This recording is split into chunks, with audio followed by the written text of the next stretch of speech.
These stories and the rest of the news in 1/2 hour from now. All right, okay, thank you, John. Thanks. Finally today, a few moments ago, we mentioned the effect of metal ions on Daphnia pulex. I said that almost as well as you did. Well, we still don't have the answer for that, but we do know someone who does.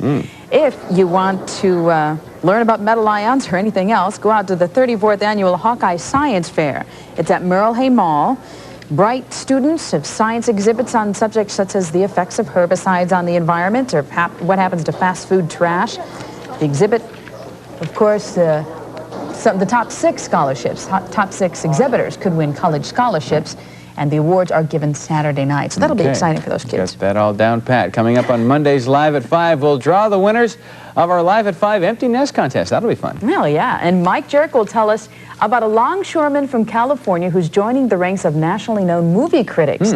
That'll be interesting on Monday's Live at 5. Time now for Nightly News. Have yourself a good weekend. We'll see you here on Monday. Good night. Unemployment stays the same, and that could be good news for economic recovery. World environmental problems. Is President Bush dragging his feet? And why is this country so angry at Washington? That topic tonight on Friday Forum. This is NBC Nightly News with Tom Brokaw, reporting tonight from Washington, D.C. Good evening. It is that season of expectation here in Washington. The end of winter, but not yet spring. The cherry blossoms have not appeared. And that's about where we are in the economy, waiting. The unemployment rate was unchanged from February. More than 9 million Americans were without jobs, and more than 1 million others gave up looking. Our chief financial correspondent, Mike Jensen, tonight on what this could mean for economic recovery. Mike?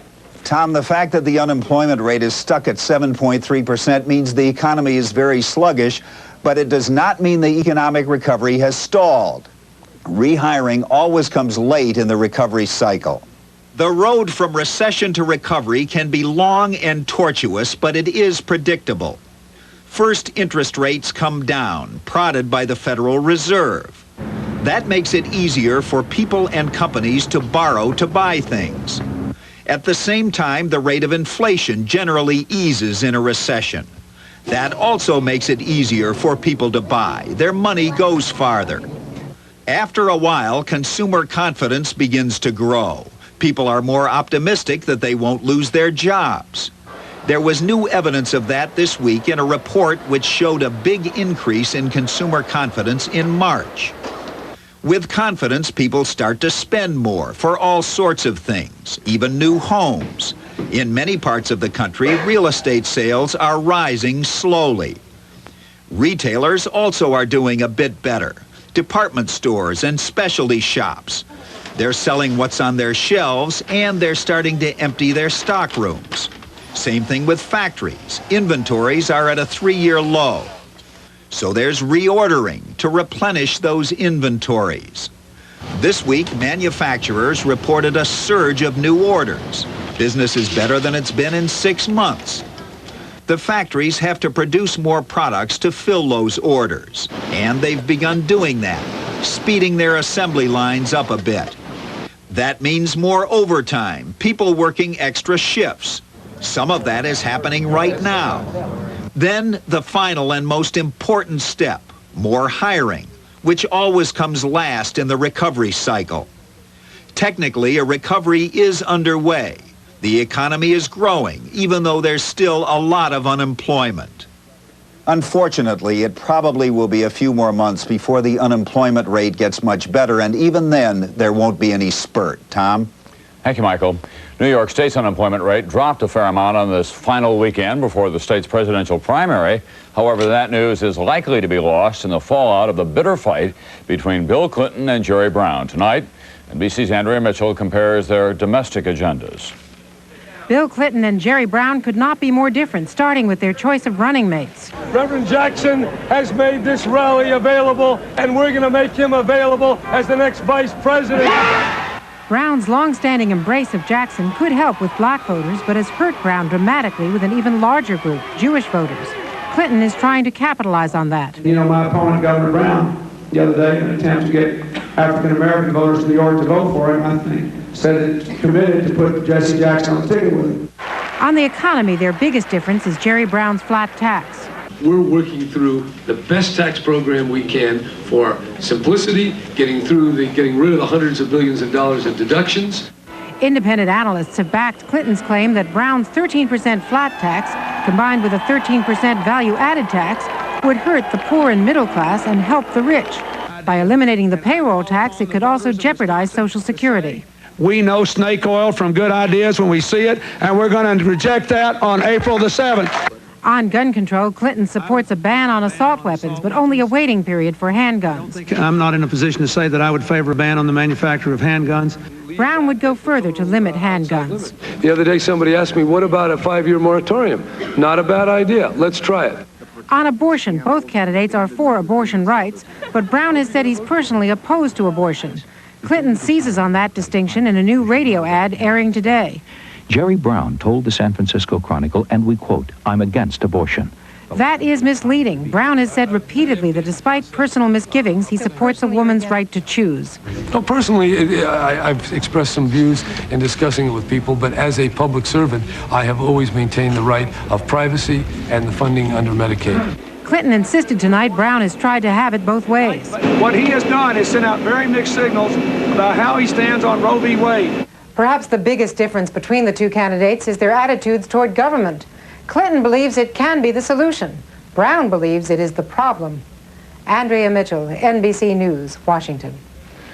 Bill Clinton of Arkansas has been nicknamed Elvis by reporters. The man who would be president is a fan of the king, and he was persuaded on a talk show last night to share a somewhat hoarse impersonation. No, I can be found. That's all I can do. Sitting home all alone. If you can't come around, at least please telephone. My message to the New York press. Don't be cruel. But I'm too hoarse. When Nightly News continues in a moment, the Bush administration and a big environmental conference. Why the president won't be there. I knew stress was part of the job. But my first day really put me to the test. By the evening, the stress gave me a headache that was so bad, I didn't think the pounding would stop. Thank goodness one of the doctors gave me Tylenol. Imagine, with all the pain relievers they have at the hospital, they use what I use. It made a real difference. Then I could too. Tylenol, the pain reliever hospitals use most. Now, Miracle-Gro plant food comes in easy-to-use houseplant spikes. Just use this free aerator, then slip in the spike. It'll feed continuously with Miracle-Gro for up to 60 days. New Miracle-Gro spikes for more beautiful houseplants. I need a laxative that can work dependably. Doxidan can. But can it be gentle? Doxidan can. Doxidan works dependably overnight with a special ingredient for gentle relief. Dependable, yes. Gentle, yes. Doxidan can. In just 2 months, representatives of 160 countries will gather in Rio de Janeiro for a United Nations-sponsored summit on the environment on this planet. But not every country is giving unqualified support, and that includes the United States. On assignment Earth tonight, NBC's Robert Bazell. The issues range from air pollution and fisheries to forest destruction and human poverty. The UN Environmental Summit has no less lofty goals than to try to solve these problems and more than 100 others. But at the final preparations for the summit today, the mood was far less dramatic. I'd like to begin with action on draft decision ACON 151/PC/L74. Representatives of many environmental groups complain of inaction. Well, we are very disappointed at the results of where the accomplishments they've had, and very fundamental issues. So obviously, governments are not going to make decisions that will cause them hassle, that will cause them to have to make change during their tenure in office. So there was no chance that the real decisions could be made here. Many delegates say that a big problem is indeed that nations look out for their own self-interest. The poor countries want a lot of money from the rich countries to help protect their environments. But so far, there has been no agreement. We need a good deal more political will to close satisfactorily and successfully some of the issues that will be left unresolved here. Many delegates say that President Bush needs to demonstrate the U.S. political will by joining other world leaders in Rio. A final decision hasn't been made as to whether the president will attend, but he is committed to a successful outcome from the conference in Rio. Many delegates here say that if the political will does materialize from the United States and from poor countries, the Rio conference could produce a historic agreement on protecting the global environment. But for now, the odds do not look good. Robert Bazell, NBC News at the United Nations. An NBC News investigative team has won a coveted Peabody Award. Correspondent Brian Ross and producer Ira Silverman were honored for their reporting on the BCCI scandal for NBC Nightly News and for Expose. On Wall Street today, stocks rallied to close higher today in active trading. Forget about one-size-fits-all as a marketing strategy. Today, you have to make each customer feel unique. At AT&T, we have a range of calling plans that match the way small companies do business. In 1978, I created my first racing wheelchair. Today, I make it for people all over the world. Probably 99% of my business is done long distance. AT&T created Pro Watts for businesses that depend on long distance. The more you call, the higher the discount. We're based in Oakland, but we do a lot of business with LA and Seattle. AT&T Small Business Option Area Code Plan gives an automatic 10% discount on the 1 or 2 area codes they call most. We sell toys from all over the world. We call Russia, Hungary, China. We're working now out of 3 locations just to fill the demand. For small businesses that have grown to more than 1 location, our custom net plan combines their long distance bills for the maximum possible discount. Rule number 1 is know the customer, and I would say rule number 2 is know the customer as well. We can make a difference. AT&T. Call us. Making your place look great should be fun and save you money. To do it right the first time, just ask Ace. This 4 cubic foot wheelbarrow is only $19.99. An Ace lawn rake or round point shovel, just $5.99 each. Ace Best Buy is another reason Ace is the place for you. It's Domino's new better tasting pizza. Melted cheese, big batter toppings, tender tastier crust. More melted cheese, big batter toppings, tender tastier crust. Try a medium with unlimited toppings now just $9.99. Here's a quick look now at other news on this Friday night. As the Seattle Mariners wind up spring training in Arizona, Japanese-led investors signed an agreement to buy the team. However, they still need approval of the major league owners. Former Panamanian dictator Manuel Noriega. His drug trafficking and racketeering trial went to the jury after 6 months of testimony from 78 witnesses. Secretary of State James Baker often travels on government jets for personal trips, paying the required coach rate plus $1, but now Baker will fly commercial on personal trips. This after he learned how much the Pentagon billed for the cost of the military planes. Congress did some self-policing of its own today, cutting back on the perks that have become such a symbol of Washington waste and self-indulgence. However, that didn't stop President Bush from blasting away at his favorite target, Capitol Hill. More now from NBC White House correspondent John Cochran tonight. Like the founding fathers who gathered in Philadelphia's Independence Hall 2 centuries ago, President Bush vowed to shake up the system. George Bush, a radical reformer? Well, that's the new image he is selling, and a hard sell it will be for a president so identified with the status quo. But let me be clear. We cannot reform the executive branch without first reforming the Congress. Bush would limit members of Congress to 12 years in office and limit campaign financing by eliminating some political action committees. But Bush would veto a bill in Congress that would ban soft money, big bucks donated to parties which use the money to help their presidential candidates, despite limits on direct contributions. In the '88 campaign, both parties got lots of soft money. Bush backers, known as Team 100, funneled almost $25 million to the party through contributions of $100,000 or more. If President Bush vetoes this reform legislation, the corrupt campaign finance system in Washington will be his system, his personal responsibility. The bill that Bush plans to veto would for the first time provide federal funds for congressional candidates. Democrats accused him of hypocrisy, but so did some public interest groups. President Bush, in the course of his political career, will have, by the end of this year, received more than $200 million in direct public financing funny way to object. Bush will continue to bash Congress, and that may work. But voters may also decide that since the Democrats control Congress, the only way to get anything done is to put a Democrat in the White House. John Cochran, NBC News, the White House.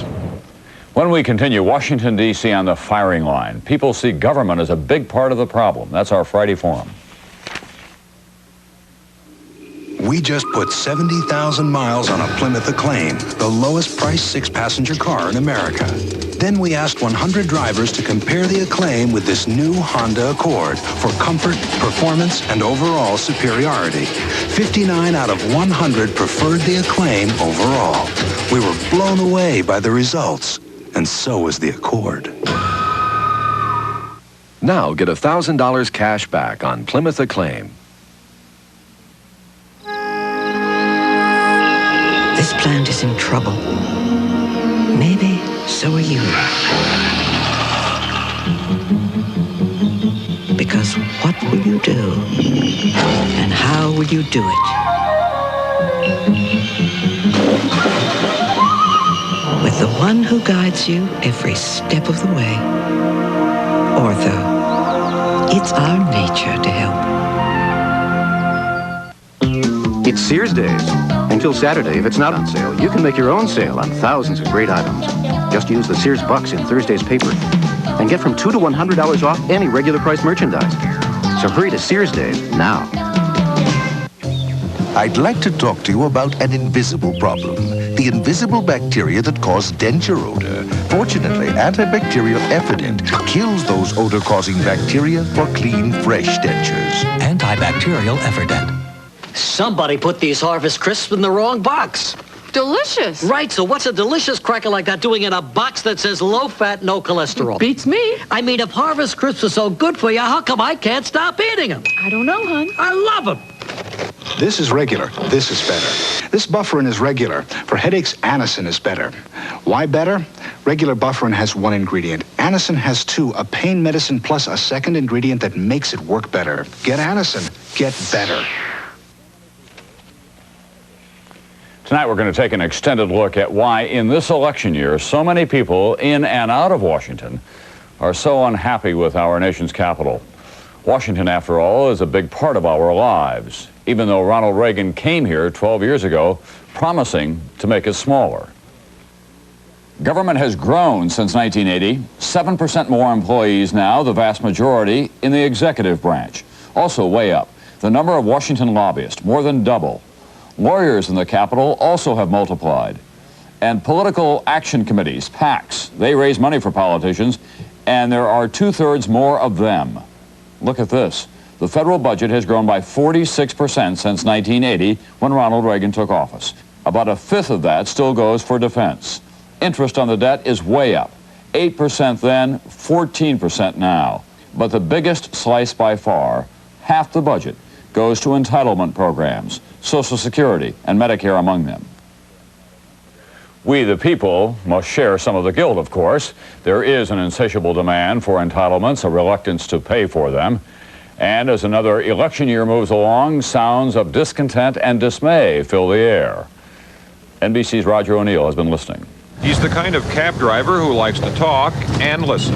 Well, good morning. How you doing? Fine, thank you. Come on in out of the wind. Whether it's the out-of-town visitor or the local resident, Mike Lanza says this year he's hearing only one message from the back seat of his cab. The overall view is just total disgust. They're so dissatisfied with the way the government is. They just don't feel there's any honesty in the government whatsoever. Lanza says the House bank check-writing scandal seemed to crystallize the view that government is out of control. But they all say, imagine if that happened to you, Mike. Imagine if that happened. Boy, we'd be in jail, or we'd be in court. And these people are our representatives? I always hear this, I don't even want to vote this year. I don't know what to vote for. In the 18 states which have held primary elections this year, voter participation in at least 10 of those states was less than in 1988. Even the reform candidates who preach change are discovering a skeptical electorate. Hey man, you're not one of these politicians that talk's a good talk, but don't walk it. Actions speak louder than words. From the streets It's a bottomless pit. It's like exploring space. There's no end to it. To a room full of the politically active. Government is not the solution. Government's the problem. The candidates say they're hearing the same thing the cab drivers are hearing. The country cries out for new direction. It cries out for a new vision. But does better government mean less government? Tom Fisher admits he doesn't need Medicare, but will take it because he's entitled to it. Dairy farmers still want price supports for milk, and we still want the government to send us those 10 million publications we ask for every year. When they ask what you paid for this information, tell them nothing. A really refreshing change could be the truth. Roger O'Neill, NBC News, Pueblo, Colorado. Of course, it's not just the voters, but some politicians are fed up as well. One of them is two-term Republican Senator Warren Rudman of New Hampshire, who has said that he will not run again, even though he is one of the most highly regarded members of the Senate chamber. Senator, you've been talking a lot about entitlements and the fact that a lot of people don't want to pay for them, but every time someone in your business takes on entitlements, they lose or are ostracized. How are we going to break that pattern? The only way we're going to break it, Tom, and you're quite right as to what the real problem is for both political parties to essentially come to terms with each other because the country needs to be saved from economic disaster. We cannot go after each other based on telling the American people the truth. Senate Republicans did in '85. We lost the Senate.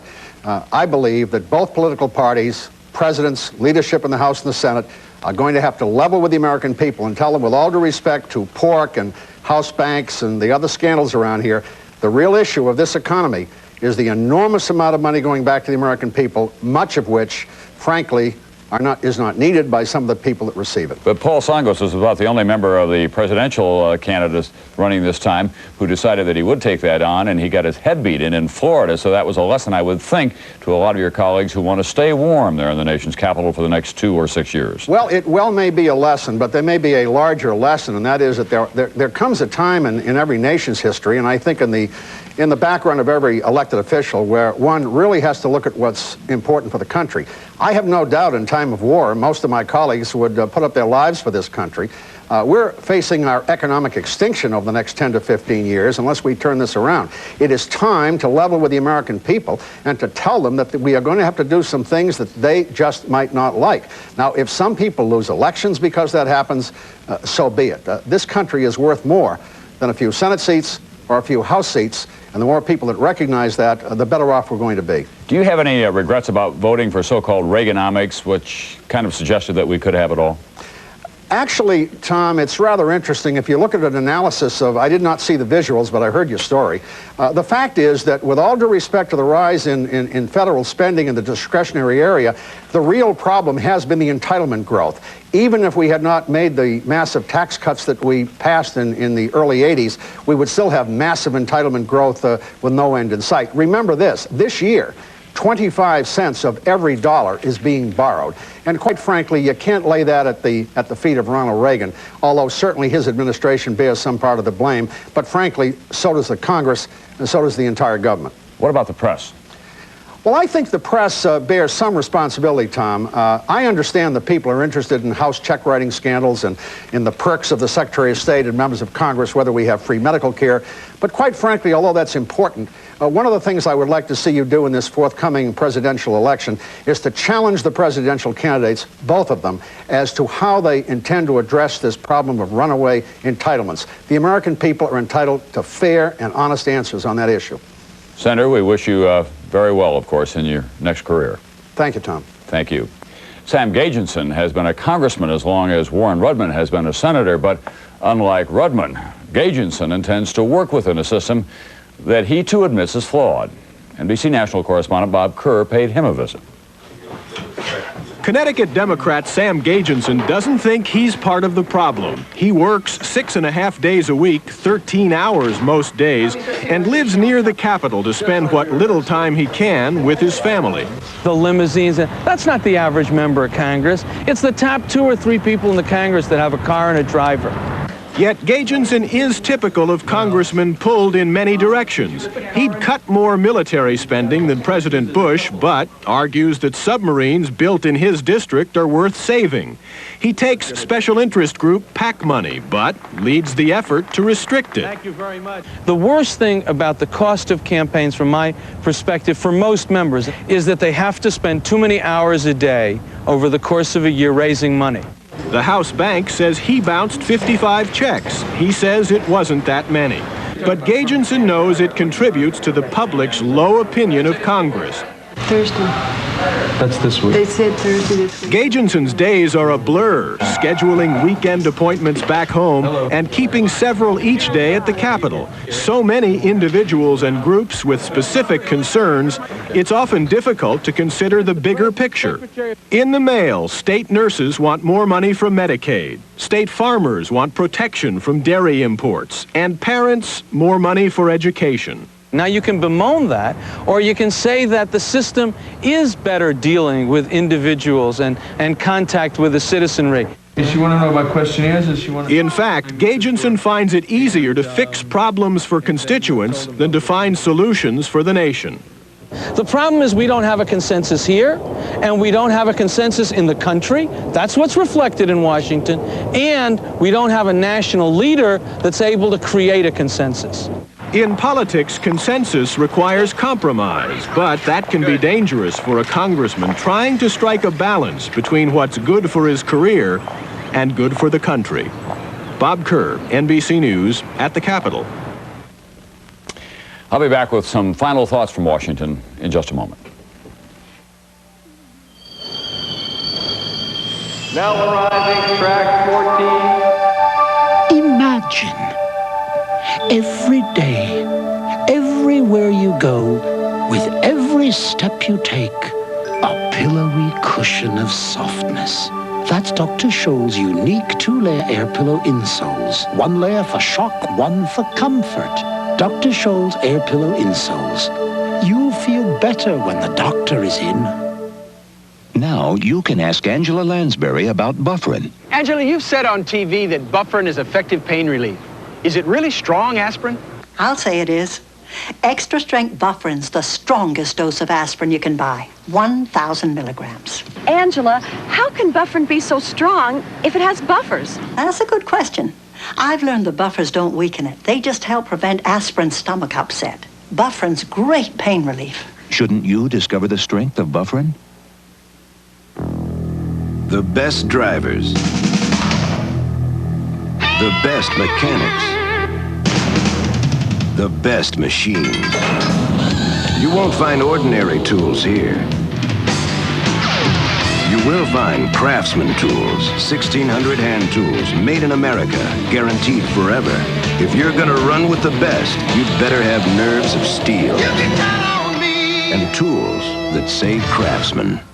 These gardeners have just been acclaimed world's champions. What's the secret of their success? I use Miracle-Gro and only Miracle-Gro. Miracle-Gro is the best. It's not nothing like Miracle-Gro. Hey, if world champion gardeners depend on Miracle-Gro, shouldn't you? How fast does Anbesol start to relieve toothache pain? Before you can say... Anbesol. Denture pain? Before you can say... Anbesol. Relieve minor mouth pain on contact with Anbesol in regular or maximum strength. Isn't it ironic that in the former Soviet Union, in South Africa, Czechoslovakia, even in Albania, while they are embracing what for them is the new idea of freedom and political choice, we here in the motherlode of democracy are in a state of high anxiety and black anger. As they learn from us, we can learn from them. This precious form of self-government is not maintenance-free. If it is broken, we'll all be required to fix it. That's Nightly News for this Friday night. I'm Tom Brokaw.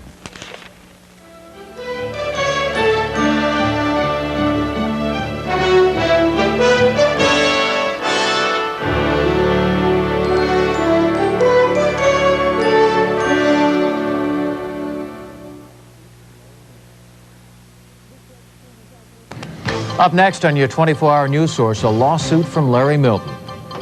This Drake student tells News Center 13 4 people beat him up at a dance club because he's gay. And Iowans hand out the hospitality to former hostage Thomas Sutherland, this time at Living History Farms. These stories and near-perfect weekend weather all just ahead.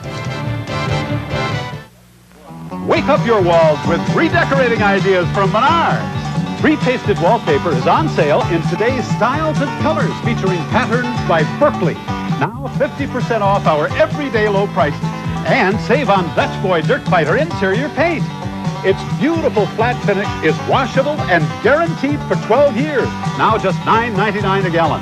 Menards gives you redecorating choices. Save big money at Menards. At most cafeterias, you get what you pay for. That's it. Load it up. And you pay for everything you get. Ooh, that's gonna cost you. But at Bishop's, you can enjoy all you want to eat of 17 fresh salads, 10 hot entrees, 12 home-style vegetables, and 20 tempting desserts. And you get it all for one low price. There goes college for the kids. So if you'd rather not pay a la carte, try all you can eat all the time at Bishop's. Easter is coming and Burlington's having its sensational kids' clothing sale. These pretty spring dresses are reduced 1/3 to 1/2 off Burlington's original low prices. And these good-looking boys' suits are sale priced at $39.75, even less for little boys. And these zip-line raincoats are also marked down to only $39.75. These days, when saving money is so important, Burlington Coat Factory is really the place to shop. But shop now. The kids' clothing sale at Burlington is a sellout every year. Live from WHO TV 13, where the news comes first 24 hours a day. John Bachman, Kim Kerrigan, Rick Silvestrini with sports, and meteorologist Gary Amble with the weather. This is News Center 13 at 6. A new chapter tonight in the continuing story of this man who claimed Des Moines police beat him. Late this afternoon, Larry Milton's attorneys go on the offensive, hand-carrying a lawsuit to federal court. Good evening. We're glad you could be with us. The Larry Milton saga will not end with a police report issued yesterday. As we told you last night, that report cleared 3 Des Moines officers of any wrongdoing in the December arrest of Milton. Tonight, the fight moves to the courtroom. A civil lawsuit has been filed in federal court. The suit singles out each of the 3 officers involved. It also claims Broadlawns Hospital was at fault in releasing the results of Milton's medical tests. News Center 13's Jim Strickland was at federal court when the suit was filed. Jim's in the newsroom with more on what the suit charges against the officers involved. Kim and John, the city is also a co-defendant in this suit. The lawsuit basically concludes that the police internal affairs investigation is completely off the mark. Milton is asking for an unspecified amount of damages for having his civil rights violated. Law clerk Matt Bowles had the task of filing this civil suit, which Milton's attorney claims will lead to a very different telling of what happened the night Milton was arrested in a violent confrontation with police. They inflicted too much force on this man. It was an excessive use of force on this person they arrested. The suit alleges defendant police officers engaged in excessive force in a malicious, sadistic manner with the sole purpose of causing harm to the plaintiff. It also claims racial slurs were used. Quote, the defendants on numerous occasions referred to the plaintiff as nigger. These bigoted and racial comments were unjustified, unreasonable, and unnecessary with regard to the arrest of the plaintiff. Both allegations run in direct contrast to the findings of the police internal affairs investigation. I asked Chief William Mulder if there was any way a federal jury could come to any different conclusion. Well, the only way that I think they could find anything different is that they found some other witnesses or some evidence that we couldn't find in a rather exhaustive investigation, or the grand jury couldn't find, or the ombudsman couldn't find. In fact, Alfredo Parrish told me yesterday that they have come up with additional witnesses and additional information that police investigators did not. We interviewed him yesterday about the police report. We could not talk to him today because federal guidelines prohibit him from speaking about a suit once it is filed. The officers involved also unavailable or choosing not to comment today. And Jim, we're waiting for the results of 2 more investigations. Is that correct? That's right. The state ombudsman's report is expected out early next week. And then we have the FBI report from the U.S. Department of Justice. We're not sure exactly if that will be made public. If the city does get a copy, City Manager Cy Carney intends to release it publicly. All right. Thank you, Jim. An argument over soda cans leaves a 17-year-old Davenport man dead. His aunt is in custody. 26-year-old Carolyn Lee had called police around 9:30 a.m. asking them to remove her nephew from the house. As police were arriving, Ms. Lee allegedly stabbed her nephew once. He died at the scene. Carolyn Lee faces second-degree murder charges in the case. Police believe a number of cans were missing, and Carolyn Lee was upset. A Des Moines man will spend the rest of his life in prison. A Dallas County judge sentenced Harris Evans today. Evans, seen here earlier, had been convicted in the murders of 2 women in a farmhouse near Adel last summer. Evans received 2 life terms plus an additional 25 years.